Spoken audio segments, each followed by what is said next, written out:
Вот так с легкостью 13-летняя Назифе Рамазанова укладывает соперников на лопатки не только на тренировках, но и уже на серьезных и масштабных соревнованиях далеко за пределами Крыма.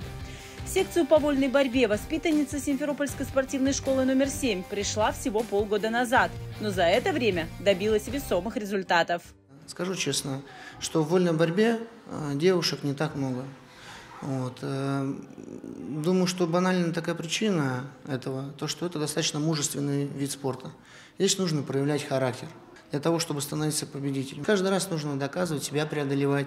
Это требует мужества. Назифе ворвалась в наш вид спорта достаточно стремительно. Лично у меня занимается полгода. За эти полгода мы смогли достичь очень высоких результатов в плане того, что мы попали в сборную команду страны. В начале апреля месяца мы выезжали на первенство России. Медаль у нас бронзовая. Это очень хороший результат. Мы закрепились в составе сборной команды страны.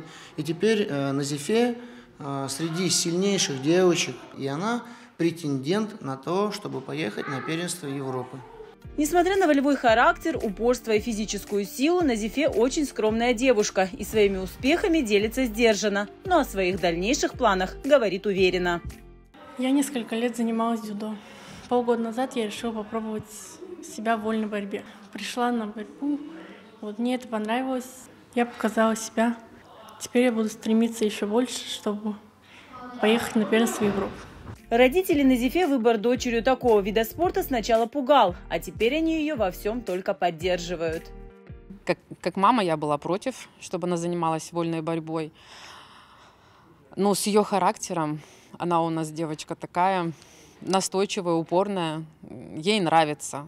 Конечно, я поддерживаю ребенка теперь. Тем более она добивается своих результатов, и я считаю, что за полгода она добилась такого результата. Благодаря нашему тренеру и его поддержке. Назифе Рамазанова сильна не только в волевых видах спорта. У девушки разносторонние увлечения. У меня 5 детей. И она как девочка, конечно, она дома помогает. Смотрит братика, сестричек.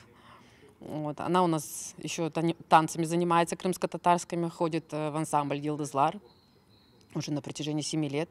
Концерты, выступления. Она разбавляет характерный вид спорта с танцами. Надеемся, что все, что она выбирает, это становление ее личности, и это поможет ей в ее будущем. Сейчас Назифе активно тренируется, чтобы пройти отбор на первенство Европы.